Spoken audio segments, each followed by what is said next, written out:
जी दोस्तों, अव्हांखे भली कार चवंदा पंहिंजे चैनल सिंधी लाइव में। असांजे चैनल जे थ्रू अव्हांखे मालूमात मिलंदी आहे पूरी दुनिया में रहंदड़ सिंधी माण्हुनि जे बारे में। अॼु असां अव्हांखे ॿुधाईंदासीं हॉलीवुड जी फिल्मुनि में कमु कंदड़ यानी कि अंग्रेज़ी फिल्मुनि में कमु कंदड़ हिकु सिंधी अदाकार जे बारे में, जंहिंजो नालो आहे इक़बाल थेबो। इक़बाल थेबो सिंध जे शहर कराचीअ जे हिकु सिंधी फैमिली में पैदा थींदड़ शख़्स जेको बॉलीवुड जी फिल्मुनि जो सुपरस्टार आहे। इक़बाल थेबो जी कहाणी तमामु दिलचस्प ऐं सबक़ आमेज़ कहाणी आहे। इक़बाल थेबो जी कहाणी ॿुधी तमामु घणनि सिंधी नौजवाननि खे हिमत अफ़ज़ाई हौसलो मिलंदो। पंहिंजो वीडियो शुरू करण खां पहिरीं अव्हां दोस्तनि सां गुज़ारिश कंदासीं असांजे चैनल खे लाइक कयो, सब्सक्राइब कयो ऐं दोस्तनि ताईं शेयर कयो। जी दोस्तों, इक़बाल थेबो जंहिंजो तालुक़ु सिंध सां आहे।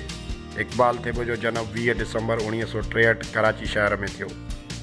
इक़बाल थेबो हॉलीवुड जे मुख़्तलिफ़ फिल्मुनि ऐं ड्रामनि जो हिकु अदाकार आहे, जंहिंमें हिन जो सभ खां मशहूरु कमु आहे फॉक्स टीवीअ जो ड्रामो शो गिली, जेको 2009 खां 2014 ताईं हलियो। उन में इक़बाल थेबो साहब प्रिंसिपल फिजिन जो किरदारु अदा कयो आहे, जेको हिकु पाकिस्तानी अमरीकन आहे। जीअं त इक़बाल थेबो साहब सिंध जे शहर कराचीअ जी हिकु सिंधी फैमिली में पैदा थियो।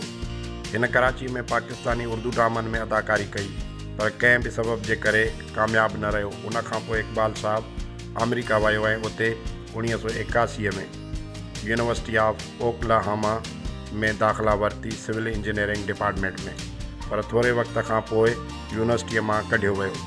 इक़बाल थेबो साहब अमेरिका में महिनत मज़दूरी कंदो रहियो ऐं कंस्ट्रक्शन इंजीनियरिंग मैनेजमेंट में BS जी डिग्री हासिलु कई।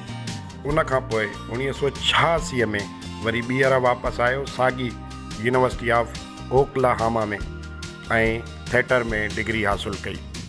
थिएटर में डिग्री वठण खां पोइ हू लॉस एंजलिस आयो ऐं पंहिंजो फिल्मी कैरियर शुरू कयो। इक़बाल थेबो साहब हॉलीवुड फिल्मुनि, TV ड्रामनि ऐं गेम शोज़ में कमु कयो। इक़बाल थेबो साहब लॻभॻि 20 फिल्मुनि ऐं 85 TV ड्रामनि ऐं शोज़ में कमु कयो आहे। हिन जी पहिरीं फिल्म 1993 में इंडीसेंट प्रोपोज़ल रिलीज़ थी।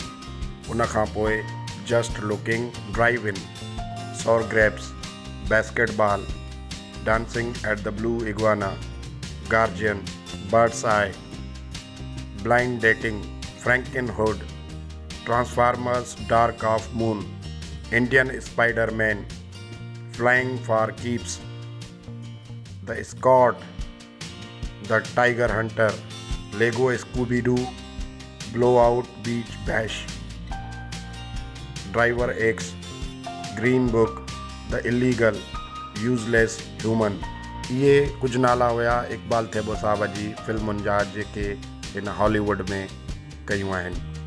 उन खां अलावा इक़बाल थेबो साहब लॻभॻि 85 ड्रामा शोज़ में बि कमु कयो आहे। फिल्मुनि ऐं ड्रामनि खां अलावा इक़बाल थेबो साहब कुझु वीडियो गेम्स में बि कमु कयो आहे, जहिड़ो कि blade runner, medal of honour, war fighter ऐं uncharted the lost legacy.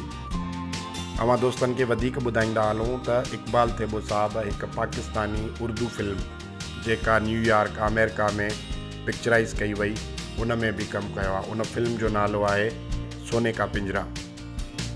Iqbal Thebo साहब पंहिंजे कम जे लाइ मुख़्तलिफ़ अवॉर्ड्स लाइ बि नॉमिनेट थियो आहे ऐं स्क्रीन एक्टर गिल्ड अवॉर्ड पिणु माणियो आहे। इक़बाल थेबो साहब हिकु सिंधी जेको हॉलीवुड जो हिकु अदाकार आहे, उन जे बारे में अव्हांखे मालूमात ॾिनीसीं। उमेदु आहे अव्हांखे वीडियो पसंदि आयो हूंदो। अव्हां दोस्तनि खे वेनती करिजे थी असांजे चैनल खे लाइक कयो, सब्सक्राइब कयो ऐं दोस्तनि ताईं शेयर कयो।